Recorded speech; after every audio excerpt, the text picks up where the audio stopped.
Hi guys. बेटा आज हम लोग क्वेश्चंस करने वाले, जैसे हमने लास्ट टेस्ट में डिस्कस किया था। बेटा उससे पहले एक बार हम लोग रिवाइज कर ले हमारे थ्योरम्स जो हम लोग ने लास्ट टेस्ट में किया था, क्योंकि वही मेजरली यूज होने वाले। पहले वाले यूज नहीं होने वाले, इसलिए आपको रिवाइज नहीं करवा रहा हूं मैं। देखिए सबसे पहला हमारा थ्योरम क्या था, angle subtended by an arc at centre is double the angle subtended bye it at remaining part of the circle.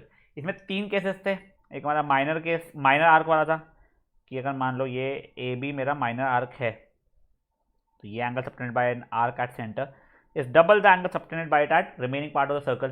तो मतलब अगर मान लो ये मेरा थीटा था तो ये मेरा टू थीटा था, याद है। ये था minor arc. Semi circular arc में तो अपना सेंट्रल एंगल ही 180 डिग्री होने वाला था। ये मेरा एंगल ही 180 डिग्री होता था। तो बच्चे भाई कहीं पे भी उसका आधा, मतलब ये एंगल मेरा हमेशा 90 डिग्री होगा।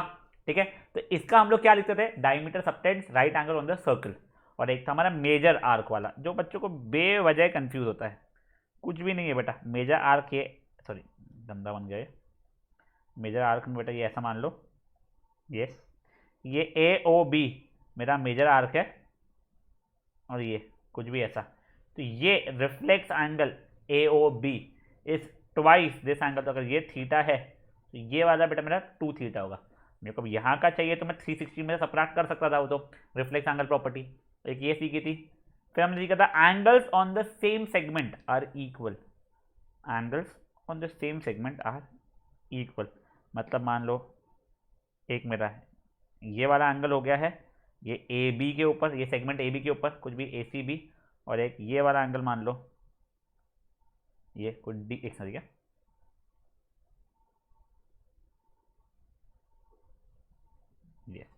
ये। तो बेटा देखिए, मैं अगर ए बी को सेगमेंट मान रहा हूं ना, अभी अगर ए बी को सेगमेंट मान रहा हूं, तो A B sorry A B segment के कारण बच्चा लोग मेरा ये angle A D B angle A C B हो जाता था। वैसे अगर चाहो, सॉरी अगर वैसे ही अगर चाहो बेटा, अगर मैं ये सी डी को सेगमेंट अगर मान रहा होता, आग बोला सी डी को अगर सेगमेंट मानते रहता अगर, तो बेटा मेरा ये एंगल भी इक्वल जाता। तो कैसे बेटा, अब यहां से देखो ना, सी डी तुम्हारा सेगमेंट है, तो सी डी के ऊपर एंगल डी ए सी और एंगल डी बी सी भी तो बन रहा है, अगर वो सेगमेंट मानू तो। ठीक है, ठीक है। अब आप लोग ये भी बोल सकते हैं सर अगर मैं ये सेगमेंट मानता हूँ, ये वाला इतना, ये सेगमेंट को मानता हूँ। अब एक्चुअली वहाँ पे लाइंस जुड़ी हुई नहीं है, बट अगर आप वो सेगमेंट मानते थे तो देखो अब आपका ये वाला और ये ऐसा जुड़ जाता अगर मान लो। ठीक है, अब मैं देखो ये सेगमेंट है मेरा, तो angle A C D is equal to angle A B D भी हो जाता मेरा। मतलब मेरा ये वाला एंगल और मेरा ये वाला एंगल इक्वल होता। एग्जैक्टली वैसे ही अगर मान लो मैं अपना सेगमेंट बी सी मानता था, तो मेरे फिर ये वाला एंगल और ये वाला एंगल इक्वल हो जाते थे। मतलब तब मेरा angle B A C equal to angle B D C हो गया होता। बट देखो, अगर आप लोगों को सिंपल सा इतना ही दिया हुआ है एक सर्कल, और आपको ये ए बी सेगमेंट के अराउंड ही बताना एंगल्स, तो ये कोई भी दो एंगल्स जो आप बनाओगे, ये वाला एंड मे बी ये इतना, ऐसा भी अजीब दिखने वाला कुछ जो कोई फर्क नहीं पड़ता है बेटा, दिखने में क्यूट है या नहीं आप वो नहीं सोचना क्या। तो अब देखो, तो आपका ए बी सेगमेंट के across angle A C B is equal to angle A D B होता था।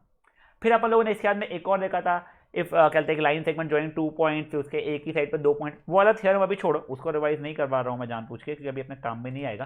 फिर एक काम ने साइक्लिक क्वाड्रिलेटरल।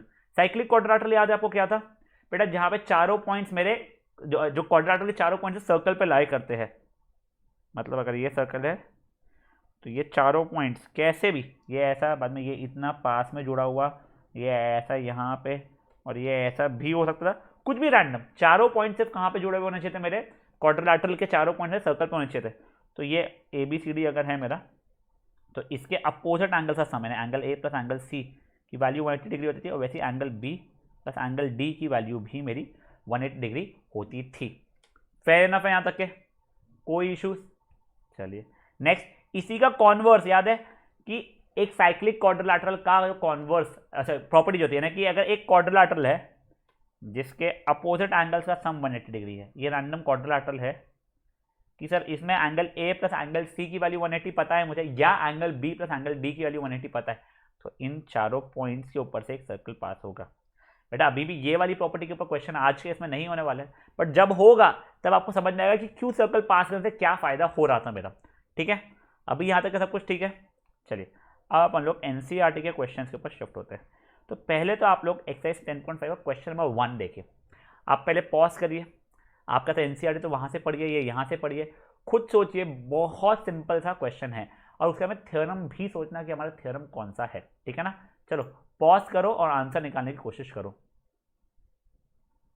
चलिए अब देखिए हमें क्या दिया गया है। हमें ये दिया गया है, गिवन विवन आप लोग लिख लेते हैं अपन लोग फटाक से। गिवन में दिया हुआ है हमें एंगल बी ओ सी 30, और क्या है angle A O B 60 degree है।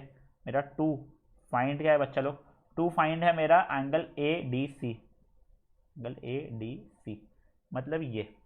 ठीक है, अब ये कैसे सॉल्व करेंगे बेटा, सोल्यूशन देखो बेटा, अगर मैं ये लाइन को इग्नोर करूं तो मेरा ये पूरा का पूरा एंगल 90 डिग्री हो रहा है मेरा। अब देखो मैंने अपना एक थ्योरम पढ़ा है, angle subtended by an arc on centre is double the angle subtended by remaining part of the circle वाला।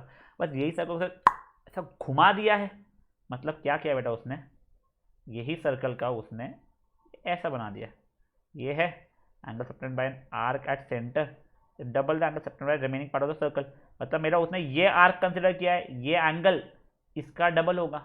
तो अब देखिए अब मैं क्या लिखूंगा सोल्यूशन में, angle A O C is equal to 2 times angle A O नहीं ए डी सी, यानी ये वाला पूरा का पूरा angle is double this angle. देखो मैं ये जो लाइन है ना बेटा इसको इग्नोर कर रहा हूँ। ठीक है, अब जैसे ही बोलेगा ए डी सी, अब ए क्यू हो जाएगा, वो लिखना पड़ेगा angle subtended by an arc at center is double the angle subtended by it at remaining, पूरा लिखना है बेटा, क्या remaining part of the circle। बेटा पूरा का थ्योरम आपको लिखना पड़ेगा। ठीक है, अब देखो आपको ए ओ सी की वैल्यू कितनी है 30 plus 60 degree is equal to twice angle A D C, ये 90/2 है 45 is equal to angle A D C, ये आ गया। समझा बेटा, देखो अगर ये 1 मार्कर केस में आया, ये एमसीक्यू टिक वाले मारने के इसमें, तो कोई टेंशन नहीं, तब आप हाँ सर ये पूरा का पूरा मुझे 90 दिख रहा है, तो ऑब्वियसली ये मेरा कितना हो जाएगा 45 हो जाएगा। बेटा प्लीज देखो कई बार बच्चे लोग ना क्या गलती करते, सॉरी ये क्यों हट गया मेरा, हाँ तो सॉरी एक सेकंड, क्या ये क्या था मेरा 90, ये वाला हो रहा था मेरा 60 प्लस 30, तो सॉरी ये पता नहीं कहाँ से उड़ गया मेरा, इस 2 times angle A D C, तो 45 is equal to angle A D C, ये तो ठीक है। हाँ बेटा बच्चे लोग कई बार गलती करते, तुमको यही नहीं समझता है कि सर ये वाला डबल होता है या ये वाले का डबल होता है, कुछ समझ में नहीं आता है। बेटा प्लीज ध्यान रखो, सेंट्रल एंगल बड़ा रहेगा आप लोगों का, तो ये एंगल आप लोगों का बड़ा है, तो यहाँ पे ये हाफ जैसा रहेगा। ठीक है, चलो एमसीक्यू है तो अपन ओरली कर पाएंगे तब टिक मार देंगे, वरना यहाँ पे अपने को मेहनत करके ढूंढना पड़ेगा। आप लोग अब इस क्वेश्चन को सॉल्व कर लीजिए। बेटा डायग्राम कभी भी ज्योमेट्री रिलेटेड क्वेश्चन में बनाया करो। चलिए moving on towards the next question which is question number 4। Again ये क्वेश्चन भी यहीं पे हमारा सॉल्व हो जाएगा। अगेन बहुत सिंपल सा क्वेश्चन है, बस एक चीज बता दो बेटा, यहाँ पे BC मेरा डायमीटर नहीं है। आपको कहीं दिया है उसने कि सर BC डायमीटर है, नहीं दिया ना, तो यूज नहीं कर सकते आप लोग। हमें क्या करना है, हमें एंगल BDC ढूंढना है। आपको एक हिंट दे रहा हूँ बेटा मैं, हिंट ये है कि पहले आप एंगल सम प्रॉपर्टी लगाओगे, फिर एंगल्स ऑन सेम सेगमेंट लगाओगे। ठीक है, क्या है सर ये, ट्राई करो, पॉज करके आप लोग सॉल्व करने की कोशिश करो फट से। चलिए अब यहाँ का गिवन टू प्रूफ फट से लिख देते हैं, ये फाइंड है सर, यहाँ पे टू प्रूफ नहीं, given angle A B C equal to 69 degree, angle A C B equal to 31 degree. मेरा 2 फाइंड क्या है बेटा, एंगल बी डी सी है, ये ना ये वाला एंगल मुझे ढूंढना है। अब बेटा एक बार इसे थोड़ा जूम करके ये देख लो आप लोग बेटा, अगर मैं इन ट्राइंगल ए बी सी बात करूँगा तो देखो मेरे को ये पूरा का पूरा एंगल ए बी सी और एंगल ए सी बी पता है कितना है 69 एंड 31 रिस्पेक्टिवली, तो क्या मेरा एंगल सम प्रॉपर्टी से एंगल ए निकल जाएगा। हाँ सर, अब अगर एंगल ए मेरा निकल चुका है तो देखो बेटा ये मेरा सेगमेंट हो गया बी सी, तो एंगल बी ए सी और angle B D C lie on the same segment, तो ये B A C equal to B D C मेरा एंगल हो जाएगा, खत्म। तो वो चीज़ मैं लिख रहा हूँ। देखिए अब सोल्यूशन मेरा, solution in triangle B A C, angle B A C plus 69 plus 31 is equal to 180 degree. क्यों सर? वो एंगल सम प्रॉपर्टी के कारण। ठीक है, तो देखिए ये एंगल बी ए सी मेरा 80 डिग्री हो गया, वहाँ पे शिफ्ट किया तो ठीक है। अब देखो angle B A C equals to angle, तो मैं थोड़ा इधर हो जाता हूँ, angle B A C is equals to angle B D C. क्यों? Angles on same segment are equal. अब जैसे ये हुआ implies angle B D C की वैल्यू भी मेरी 80 डिग्री आ गई। अगेन बेटा ये वाला भी 1 मार्क के लिए आ सकता है, वैसे 1 मार्क का नहीं है, 2 मार्क के लिए आना चाहिए, बट 1 मार्क के लिए आगे तो फटफट ओरली आप लोग कर पाओगे। ठीक है, चलो इसको भी एक बार पॉज करो, और जिन लोगों का पिछले इसमें सॉल्व नहीं हुआ था वो लोग प्लीज अब इसे पॉज करके सॉल्व कर लो। चलिए ग्रेट, अब हम लोग बढ़ रहे हैं next question, that is question number हमारा 5। बेटा अब ये देखिए क्वेश्चन नंबर 5 क्या बोल रहा है हमें, ये इन फिगर 10.39 हमने A B C D are 4 points on a circle. बेटा देखो वैसे A B C D 4 points on a circle है, मैं ऐसी बोल रहा हूँ, जरूरत पड़ने भी नहीं वाली है। अगर ये भी ऐसा जुड़ा हुआ होता, अगर जुड़ा हुआ होता तो बेटा मेरा A B C D cyclic quadrilateral बन जाता। यहाँ पे जरूरत है नहीं, मैं जैसे ऐसे ही बता रहा था। अपने को कुछ एंगल्स दिए हुए, हमें एंगल बी ए सी ढूंढना है। क्या करोगे? हिंट अगेन, पहले आप लोग एंगल डी निकाल लोगे। आप एंगल सम प्रॉपर्टी से बोलो, एक्सटीरियर एंगल प्रॉपर्टी से बोलो, जो आपको जिससे निकालना है एंगल डी निकाल लो। फिर एंगल बी ए सी और angle B D C are lying on the same segment. ठीक है, चलो ट्राई करो इसको पॉज करके। अब सोल्यूशन देखो, मतलब गिवन और टू फाइंड खुद लिख दीजिएगा आप लोग। सोल्यूशन देखो, मेरे को पहले ये एंगल निकालना है। मेरे पास निकालने के 2 तरीके हैं। क्या सर? ये देखो वैसे तो ये एक्सटीरियर एंगल प्रॉपर्टी के थ्रू भी निकाल सकता हूँ, या एंगल सम प्रॉपर्टी के थ्रू भी निकाल सकता हूँ। अब मैंने बहुत बार नोटिस किया है बच्चों को समहाउ ना एक्सटीरियर एंगल प्रॉपर्टी इतना जल्दी क्लिक नहीं होती है। चलो एंगल सम प्रॉपर्टी से निकाल लेते हैं। देखो angle B E C plus angle D E C equals to 180 degree, linear pair axiom के कारण। ठीक है, तो implies angle D E C की वैल्यू कितनी हो गई बच्चा मेरी? डी ई सी की वैल्यू जगह मेरी 50 डिग्री। अब जैसे ये हो गया, अब इस ट्राइंगल के अंदर मैं एंगल सब प्रॉपर्टी लगा रहा हूँ, तो in triangle D E C, angle D E C नहीं, एंगल डी सी तो मुझे पता है कितना है, 50 डिग्री लिख देता हूँ वहाँ पे मैं। 50 degree plus 20 degree plus angle E D C की वैल्यू 180 डिग्री होगी मेरी एंगल सम प्रॉपर्टी के कारण। तो implies angle E D C मेरा 110 डिग्री हो जाएगा। चलो ठीक है, अब देखिए angle B A C is equal to angle B D C. क्यू? Angle on same segment are equal. अब देखो ई डी सी बोलूँ या बी डी सी बोलूँ, दोनों की दोनों सेम ही है, 110 डिग्री है। तो इम्प्लाइज एंगल बी ए सी भी 110 डिग्री मेरा हो गया है। समझा आप लोगों को? सॉरी, ये वाला एंगल भी मेरा 110 डिग्री हो गया है।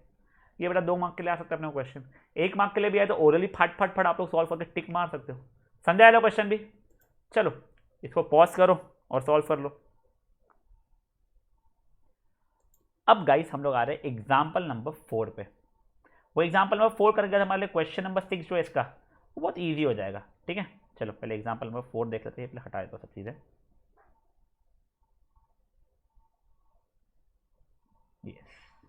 अब very simple and very nice question. देखिए क्या दिया हुआ है, इन फिगर 10.33 फिगर दिया हुआ है ABCD the cyclic quadrilateral, fine, in which AC and BD are diagonals of the quadrilateral, वो भी ठीक है।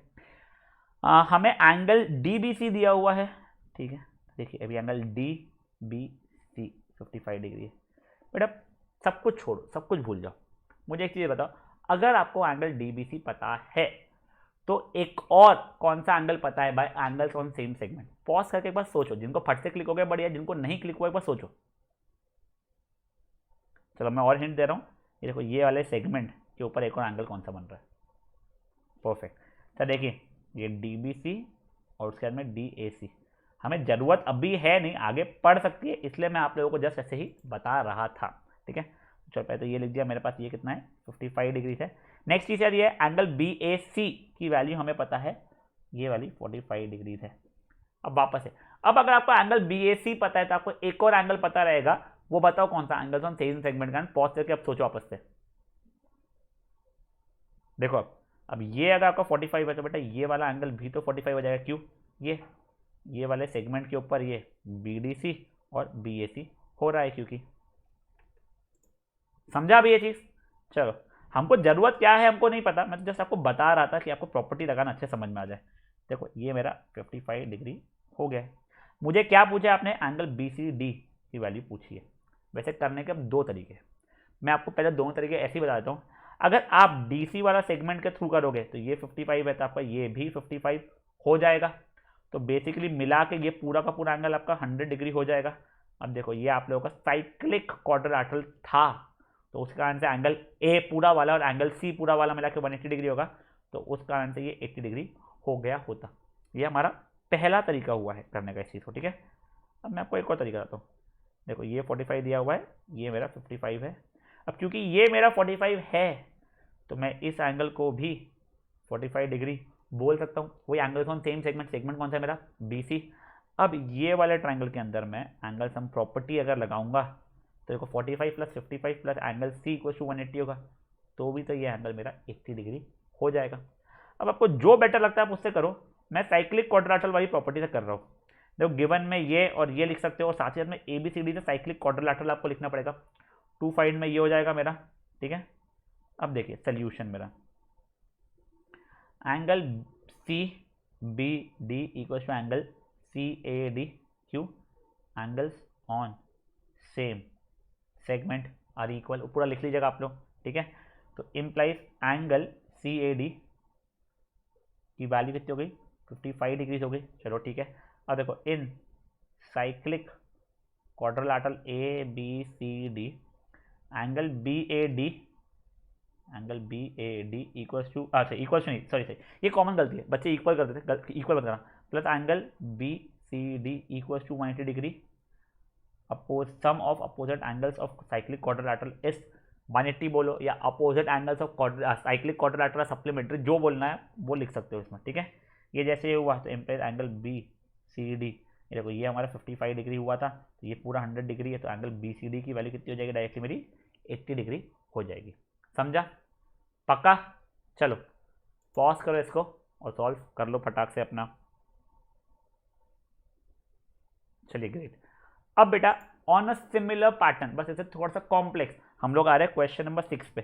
क्वेश्चन नंबर 6 में नियरली डायग्राम भी हमें खुद बनाना है, ऐसे कुछ डायग्राम बनेगा, उसमें एक और कंडीशन दी है, और ये क्वेश्चन एग्जाम में पूछा जाता है।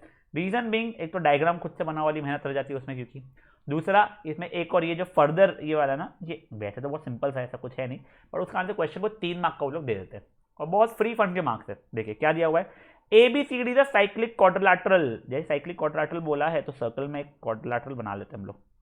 अब देखो बेटा ये सर्कल वर्कल फ्री हैंड से बना सकते हो, बट इतना ऐसा कुछ गंदा सा सर्कल मत बना देना, ऐसा कुछ सर्कल नहीं, फ्री हैंड से बनाओ, थोड़ा इज्जत वाला बनाना, नहीं तो तुम्हारे को लगता है नहीं हमारे को इज्जत वाला नहीं जमता, तो राउंडर से बनाओ। अब ABCD द साइक्लिक क्वाड्रिलेटरल, ठीक है, तो मैंने कोई रैंडम ऐसा क्वाड्रिलेटरल बना लिया, ABCD नाम दे रहा हूँ बेटा मैं ABCD। आगे क्या बोला गया है? Cyclic quadrilateral whose diagonals intersect at point E, ठीक है बेटा। ये जो पॉइंट E है ये सेंटर नहीं है, सेंटर से भी मुझे कोई मतलब ही नहीं है, मे बी सेंटर ये हो, कुछ सेंटर की बात हुई नहीं, इसलिए मैंने बनाया ही नहीं है। If angle DBC is 70 degrees, देखो DBC 70 डिग्री दिया है, देखो जैसे ये 70 दिया है तो अब आपको फट से क्लिक होगा एक और कौन सा एंगल 70 होगा, एंगल्स ऑन सेम सेगमेंट, ये वाला सेगमेंट अगर लूंगा मैं तो उसका आंसर मेरा ये वाला एंगल भी 70 होगा, बट अभी जरूरत नहीं है, कुछ पता नहीं है। देखो गिवन में पहले लिख रहा हूँ ABCD साइक्लिक क्वाड्रिलेटरल, ठीक है, एंगल DBC 70 डिग्री, और आगे क्या दिया हुआ है मुझे, एंगल BAC 30 डिग्री, ठीक है। देखो एंगल BAC ये 30, वापस से देखो जैसे ये 30 पता है तो आपका ये वाला भी 30 होने वाला, एंगल्स ऑन सेम सेगमेंट, ठीक है, जरूरत पड़ेगी तो वो कर पाऊंगा मैं, एंगल BAC = 30 डिग्री, ठीक है। तो क्या ढूंढना है मुझे? फाइंड एंगल BCD, चलो ठीक है, टू फाइंड एंगल BCD। उसके आगे का जो क्वेश्चन है उसको अभी के लिए मैं रुक रहा हूँ, पहले एंगल BCD ढूंढने की कोशिश करता हूँ। BCD मतलब ये एंगल ढूंढना है। अब बेटा देखो हम लोगों ने अब भी वैसा वाला क्वेश्चन किया है, क्या जहाँ पे 2 एंगल देता है, ऐसा ढूंढना था।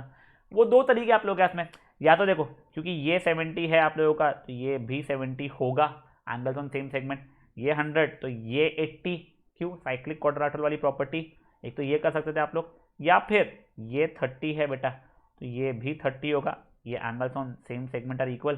फिर आप लोग ये सॉरी ये ट्राइंगल में एंगल्स हम प्रॉपर्टी लगा के इसको 80 बोल सकते थे। आपके ऊपर है बेटा जो तरीके से करना है, बट ये वाला इतना पार्ट एक बार आप लोग पॉज करके मुझे एंगल कौन सा BCD खुद निकाल कर दो।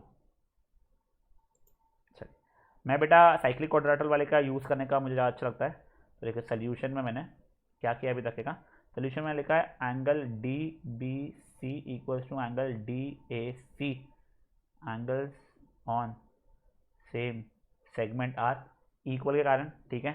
तो इम्प्लाइज एंगल DAC मेरा 70 डिग्री हो गया। अब देखो, अब इन क्वाड्रिलेटरल या cyclic quadrilateral ABCD angle DAB plus angle DCB equal to 180। सिर्फ साइक्लिक क्वाड्रिलेटरल भी लिखोगे आप लोग तो भी चल जाएगा, या अपोजिट एंगल साइक्लिक क्वाड्रिलेटरल लिखोगे तो भी चल जाएगा। इम्प्लाइज एंगल DCB आपका 80 डिग्रीज आ चुका होगा यहाँ से। अब बेटा को पिछले क्वेश्चन में भी 80 आया था, यहाँ पे भी 80 आया, ये मत सोचना हमेशा 80 होता है बेटा। अब वो तो बाई कोइंसिडेंस दोनों का 80 आंसर हमारा आ गया था।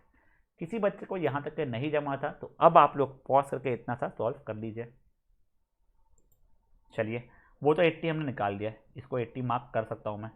अब आगे क्या है बच्चा मेरा, further AB equal to BC given है मुझे। तो देखो अभी यहीं पे मैंने इसलिए जगह छोड़ दी, देखो AB इक्वल टू BC यानी ये लेंथ और ये लेंथ मेरा इक्वल है, ठीक है। तो मुझे क्या ढूंढने बोल रहा है, then also find angle ECD, ठीक है। तो मुझे ECD एंगल ढूंढना है। तो ये पहला ये था एंगल, अब मुझे ECD ढूंढना है। अब वो कैसे ढूंढेंगे, देखो पहले आपको AB और BC दिया हुआ इक्वल, तो बेटा आपका ABC ट्राइंगल वो आइसोसेलेस ट्राइंगल हो गया। तब देखो in triangle ABC AB equal to BC मुझे गिवन है, तो implies angle BAC equal to angle BCA हो जाएगा आइसोसेलेस ट्राइंगल प्रॉपर्टी के कारण। तो एंगल BCA की वैल्यू भी 30 हो जाएगी मेरी, implies angle BCA equal to 30 degree हो गया बेटा मेरा। देखो वो 30 था तो ये भी 30 डिग्री हो गया। बट देखो अब भी आप लोगों ने पूरा का पूरा, दूसरे कलर से करा दोस्तों में, ये पूरा का पूरा एंगल को आप लोगों ने 80 डिग्री प्रूव करके दिखाया था। ये देखो ना भाई लोग, ये रहा आपका BCD 80 डिग्री। अब बताओ फट से आप लोगों का आ जाएगा ECD की वैल्यू कितनी है, पूरा 80 उसमें से गया तो बचेगा कितना, 50 डिग्री बचेगा। तो मैं लिख दिया एंगल ECD की वैल्यू कितनी हो जाएगी, पूरा एंगल है ना एंगल BCD माइनस है ना, देखो ये अगर मुझे बस इतना एंगल चाहिए है तो ये पूरे एंगल में से मैं ये इतना एंगल हटा रहा हूँ, मतलब माइनस एंगल ACB मतलब कितना हो गया 80 माइनस 30 मतलब 50 डिग्री हो गया। तो मेरा एंगल ECD की वैल्यू कितनी होगी बच्चा लोग, 50 डिग्री हो गई मेरी। समझा, ये वाला पार्ट भी सिंपल था। देखो क्योंकि ये वाला ट्राइंगल हमारा आइसोसेलेस हो गया, क्योंकि उसे दिया है बेटा AB और BC मेरा इक्वल है, उस कारण से बेटा मेरा ये वाला एंगल और ये वाला एंगल इक्वल हुआ था, खत्म, फेयर इनफ। चलिए इसको एक काम करो, बचे हुए को पॉज करके अब आप लोग सॉल्व कर लो। बेटा 3 मार्क क्वेश्चन है, फ्रीक्वेंटली आस्क्ड वालों में से। अब बेटा सिर्फ 4 क्वेश्चन बचे, चारों के चारों सिंपल है, ऐसे बहुत बड़े बड़े नहीं है। क्वेश्चन नंबर आ जाओ आप लोग 2 पे। अब देखो बेटा ये क्वेश्चन नंबर 2 का डायग्राम नहीं है, डू नॉट गेट कंफ्यूज, तो क्वेश्चन नंबर 2 का डायग्राम नहीं है। देखिए अब क्या दिया, a chord of a circle is equal to the radius of a circle. चलो ठीक है, पहले इतना से हम लोग समझते हैं इसका मतलब क्या होता है। एक सर्कल का कोई कॉर्ड है जिसका लेंथ रेडियस के बराबर है। तो एक सर्कल बनाया मैंने, कोई भी एक रैंडम कॉर्ड AB है मेरा, मान लीजिए अगर ये सेंटर है, ये O है, तो बेसिकली देखा जाए तो गिवन में मुझे दिया हुआ है कि AB की वैल्यू रेडियस के बराबर मतलब OA के बराबर या OB के बराबर है। चलो ठीक है, आगे क्या दिया हुआ है, find the angle subtended by the chord at a point on minor arc and on the major arc. तो मान लो देखो अब ये मेरा माइनर आर्क के ऊपर मुझे एक एंगल ढूंढना है, ये वाला, इसको C बोलता हूँ, मेजर आर्क पे एक एंगल ढूंढना है, तो मे बी मैं इसको D बोल देता हूँ, ठीक है। तो मेरा 2 फाइंड क्या क्या हो गया, angle ACB and angle ADB। पहले देखो गाइस, ज़्यादा तो मुझे पता नहीं है, मैं सिंपल सा इतना बोल देता हूँ सर ये मेरा इक्विलैटरल ट्राइंगल हो रहा है, उस कारण से मेरा ये एंगल 60 डिग्री हो जाएगा। तो देखो अभी solution, in triangle A O B, A O equals to B O equals to A B, ये बेटा मुझे गिवन है, implies angle A O B is equal to 60 degree, ये इक्वी लैटरल ट्राइंगल प्रॉपर्टी कारण हो गया। अब देखो ये 60 डिग्री हो गया है। अब क्योंकि ये 60 डिग्री है, देखो अब पहले आपको ये ढूंढना ऐसा ज़रूरी नहीं है, आप पहले ये वाला एंगल भी ढूंढ सकते हो, फिर उसके बाद में अपन ये वाला एंगल भी ढूंढ सकते हैं। तो देखो मैं आपको सिंपल तरीका बता रहा हूँ, क्योंकि ये 60 है तो बेटा ये एंगल कितना हो जाएगा आप लोगों का, ये 30 डिग्री हो जाएगा। तब मैं वही लिख रहा हूँ, angle A O B is 2 times angle A D B. क्यों sir, angle subtended by an arc at centre double the angle subtended by the remaining part of the circle. तो लिख देना, angle subtended by an arc on centre is double the angle subtended by the remaining part of the circle. तो which implies हमारा 60 degree is equal to 2 times angle A D B, which implies angle A D B equal to 30 degree हो जाएगा मेरा। ठीक है sir, ये 30 हो गया। अब आपको बताना पड़ेगा क्योंकि A C B D cyclic quadrilateral है। देखो A C B D is a cyclic quadrilateral, जैसे आपने इसको साइक्लिक क्वाड्रिलेटरल बताया, तो implies angle D plus angle C की वैल्यू आपकी 180 डिग्री हो जाएगी। Opposite angles of cyclic quadrilateral का सम इज 180, ठीक है। तो विच इम्प्लाइज मेरा एंगल सी की वैल्यू 150 डिग्री हो जाएगी, इसकी वैल्यू 150 डिग्री हो गई है, खत्म। समझाइए जी क्या हुआ है, देखो आपका ए सी बी भी निकल गया, ए डी बी भी निकल गया, खत्म। देखो एक ये तरीका है आपका करने का, ब्रादर ये सिंपलर वाला है, तो मैं सजेस्ट ये करूंगा कि पहले आप इससे ही सॉल्व करो, फिर मैं आपको दूसरा तरीका भी बता दो, बट थोड़ा ज़्यादा मेहनत वाला है, ठीक है। चलो पॉज करो और सॉल्व करो इसको। अब गाइस मैं आपको दूसरा तरीका बता रहा हूँ जो श्योरली मुझे इससे ज़्यादा मेहनत वाला लगता है। देखो पहले आपको ये तो ऑब्वियसली 60 डिग्री बताना है, कोई बच्चा अड़ गया नहीं सर मुझे तो पहले ये वाला ही एंगल ढूंढना है, तो ठीक है। अब देखो बेटा, अब ये जो एंगल है मेरा वो ये वाले मेजर आर्क ने बनाया है, ठीक है, on the remaining part of the circle. तब ये मेजर आर्क ये वाला एंगल कितना बनाएगा, रिफ्लेक्स एंगल के कारण ये 300 डिग्री हो जाएगा मेरा, वो 300 हुआ तो उसका आधा, मतलब तब ये 150 डिग्री होगा, डिग्री 150 डिग्री होगा। और जैसे ये 150 है तो तब आप इसको 30 डिग्री बोल सकते हो साइक्लिक के कारण, या फिर नहीं सर देखो ये 60 है इसलिए ये 30 हो जाएगा, ये भी बोल सकते हो।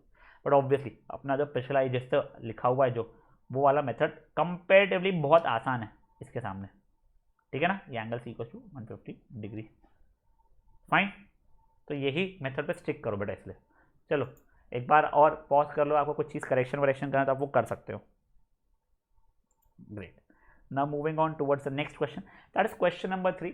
now this is again a very nice question and again frequently asked question में से है बेटा, ठीक है। हमें क्या करना है, दिया हुआ है ये वाला एंगल हमें दिया हुआ है, बधाइयाँ। फिर साथ में हमें ये दिया हुआ है कि हमको ये वाला नहीं, हमको ये ओ पी आर एंगल ढूंढना है। अब गाइस पहले देखो, अगर मैं ये देखूँ ये वाला आर्क पी आर आर्क देखूँ तो ये मेजर आर्क बन रहा है बेटा मेरा, तब ये वाला है ना reflex angle P O R इसका डबल हो जाएगा, मैंने वही लिखा, reflex angle P O R is equal to 2 times angle P Q R, angle subtended by an arc at centre double the angle subtended by remaining part of the circle.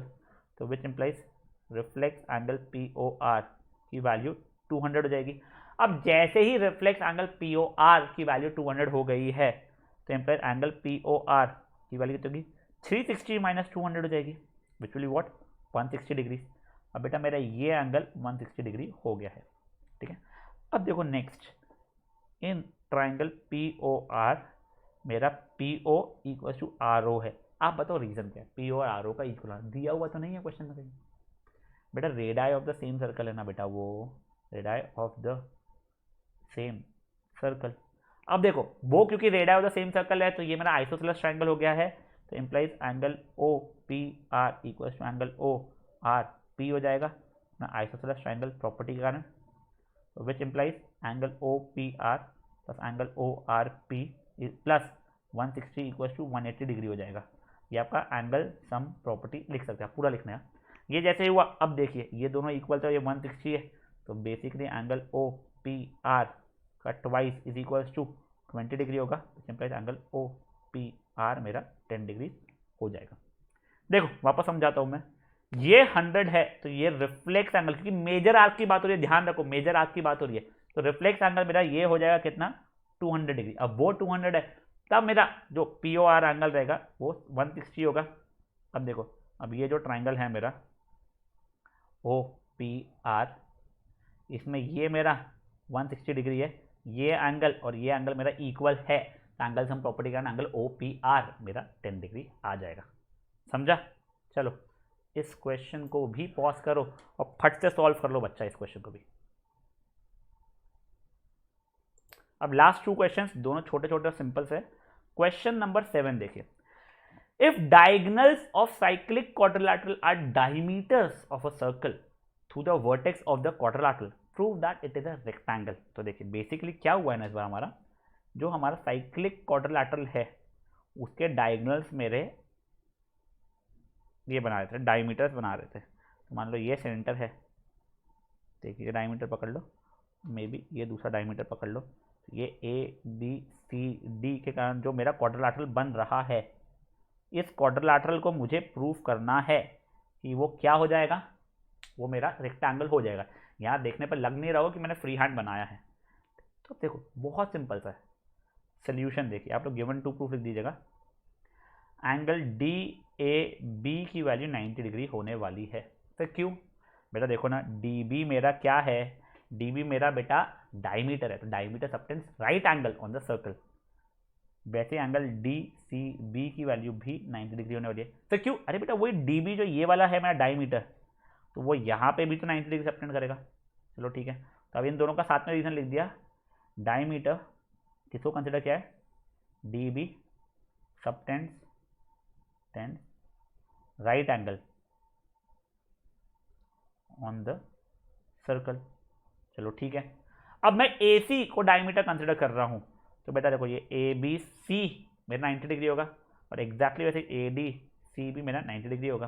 मैं लिख दिया angle A B C equal to 90 degree, angle A D C भी 90 degree. क्यों, diameter, अपना diameter कौन सा, A C, तो subtends right angle on the circle. समझा?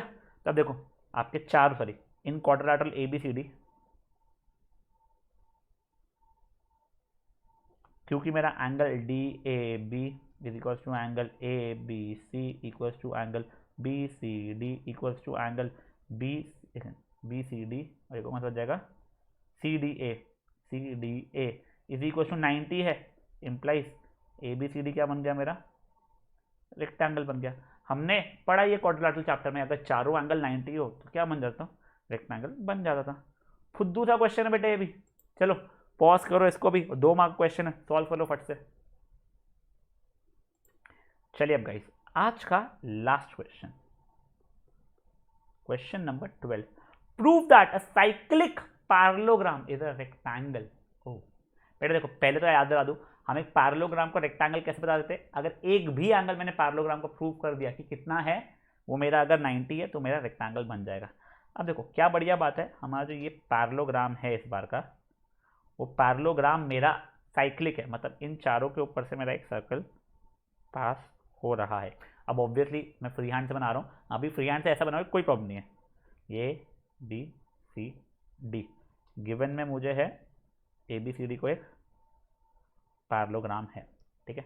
अब सोल्यूशन टू प्रूफ क्या है मेरा, ए बी सी डी को रेक्टेंगल मुझे प्रूफ करना है, ठीक है।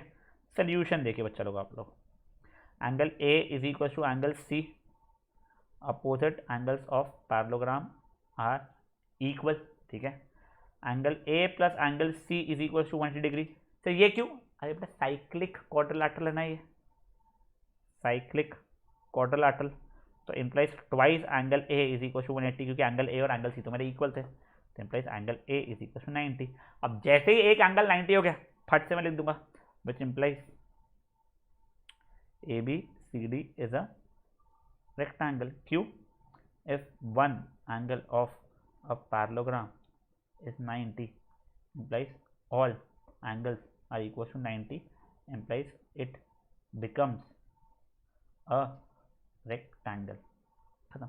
चारों एंगल 90 प्रूफ हो गया। देखो आपस बता दो क्या किया मैंने इस एंगल को और इस एंगल को इक्वल बताया। कैसे? अपोजिट एंगल्स ऑफ पैरेललोग्राम और इक्वल, तो मान लो ये एक्स और ये एक्स रहेगा। फिर मैंने ये एंगल प्लस ये एंगल को 180 बता दिया। क्यों? बेटा ये है मेरा साइक्लिक क्वाड्रेंट, तो अपोजिट एंगल का सम 180 होगा, तो x plus x equal to 180, तो 2x 180, तो x की वैल्यू 90 डिग्री आ गई, मतलब ये एंगल 90 हो गया। जैसे एक एंगल मेरे पैरेललोग्राम का 90 होता है तो बच्चा वो क्या बन जाता था फट से, मेरा इस एंगल बन जाता था। खत्म, इतना सा क्वेश्चन था वाला भी। तो गाइस इसको भी पॉज करो और फट से सॉल्व कर लो। तो गाइस देखा जाए ना, आज हम लोगों ने कई सारे क्वेश्चंस किए। पहले सब क्वेश्चंस हमने सिंपल वाले किए, कल हम एक लेवल आगे बढ़ेंगे बचे हुए क्वेश्चंस करके। ऐसा नहीं है बहुत डिफिकल्ट है, कुछ तो बहुत सिंपल से, सिर्फ डायग्राम समझ में आता है एकदम से, थोड़ा समय लगता है। फिर उसके बाद में हम लोगों ने जो पिछले एक सेशंस वगैरह में 2 क्वेश्चंस छोड़ते वो वाले भी, और यहाँ के भी आई थिंक 2 क्वेश्चंस हम लोग और करने वाले, तो हमारा चैप्टर फ्रॉम एनसीईआरटी निपट जाएगा। ठीक है, चलिए बाय गाइस।